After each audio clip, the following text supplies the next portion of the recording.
여러분은 마블 영화 또는 DC 코믹스 영화를 좋아하시나요? 그 영화를 좋아한다면 어떤 히어로를 좋아하시나요?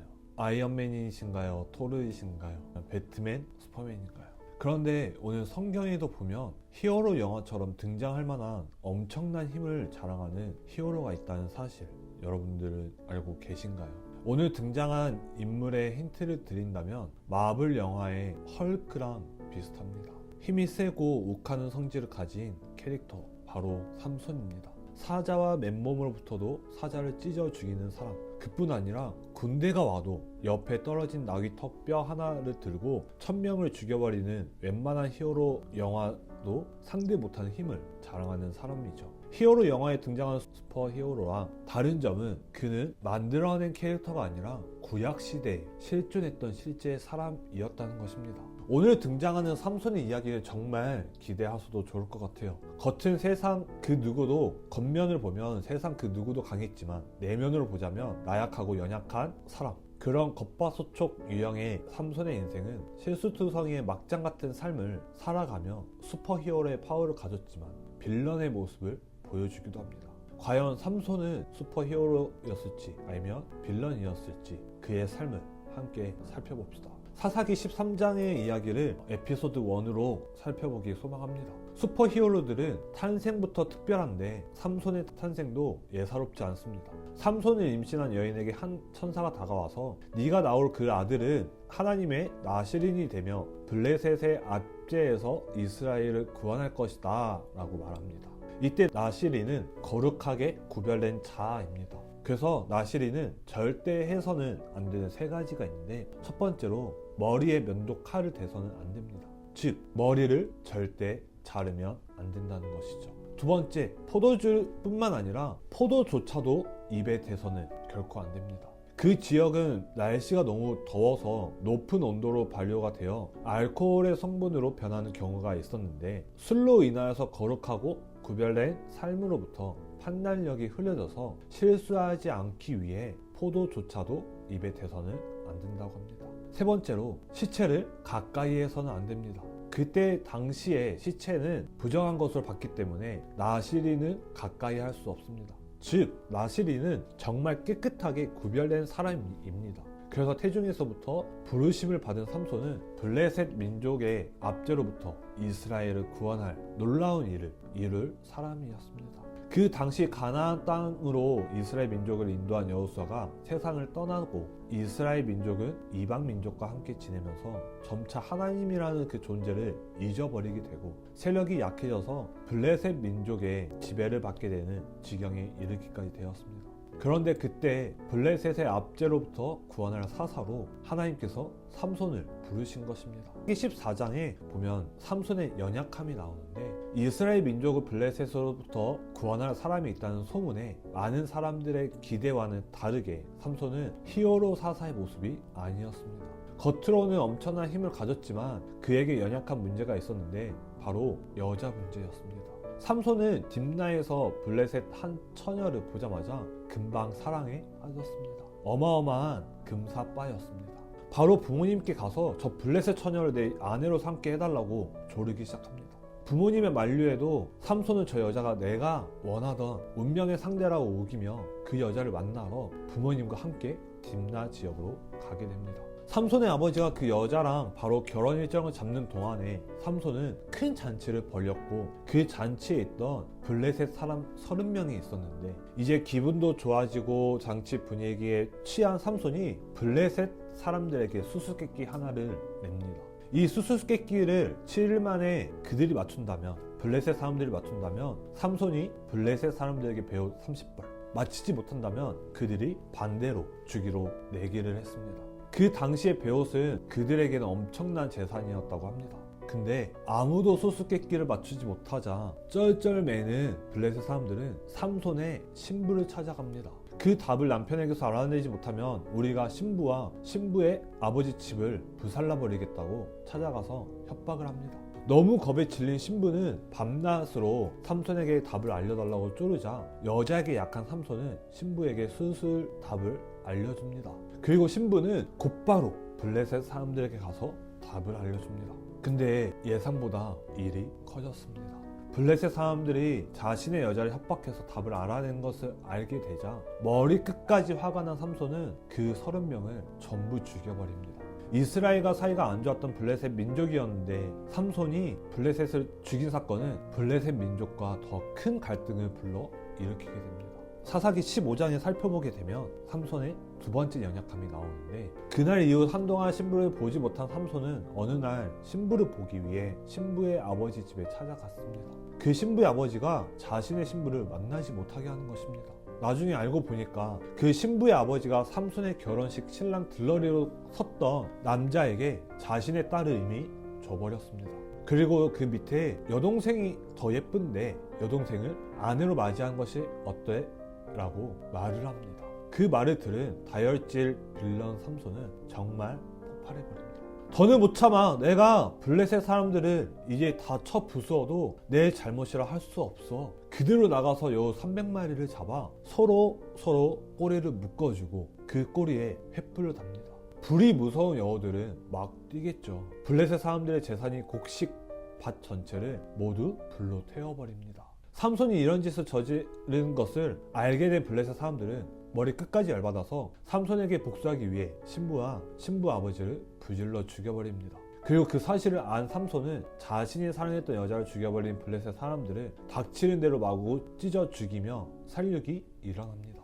여자 하나로 쏟아 올린 작은 공이 일으킨 어마무시한 이 사건, 여러분들이 보시기에는 과연 어떠신가요? 블레셋 여자에게 사랑에 빠져서 결혼하고 싶은 그 삼손의 마음 하나로 어떤 결과를 가져왔나요? 정말 많은 블레셋 민족들이 죽게 되었습니다. 삼손의 연약함인 여자 문제, 화를 참지 못하는 불같은 성격으로 인하여서 일어난 것 같지만 삼손의 연약함으로 인해 일어났다고 볼 수는 없습니다.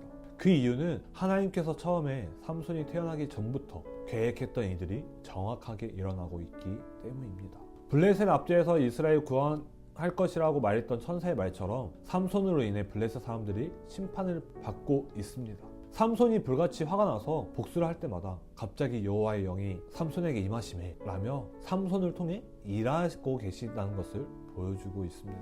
마치 우리 눈에는 삼손이 그저 화가 나서 행동한 것처럼 보이지만 하나님의 계획에는 결국 차질이 없습니다. 하나님께서는 삼손의 연약함을 다 아십니다. 그의 연약함을 통하여서 그분의 계획대로 일하십니다. 하나님의 일하심에는 결국 실수가 없습니다. 그 이후에 삼손의 인생은 계속해서 이와 같은 패턴으로 가고 있다는 것을 우리가 성경을 통해 알 수가 있죠. 또 여자에게 사랑에 빠지고 또 배신당해서 블레셋 사람들의 복수심에 분노하여 그들이 멸하고 또 이 패턴이 계속 반복됩니다. 블레셋 사람들에겐 분노하는 순간 또 하나님의 영이 임하여서 삼손을 통해 블레셋 사람들을 멸하십니다. 16장을 보면 그의 삶의 마지막 모습은 정말 마블 히어로 영화의 한 장면과 같습니다. 또 삼손은 들릴라라는 여자와 사랑에 빠지게 되는데 그는 정말 한결같은 모습이죠. 블레셋 사람들은 그 여자에게 삼손의 힘이 어디에서 나오는지 알면 은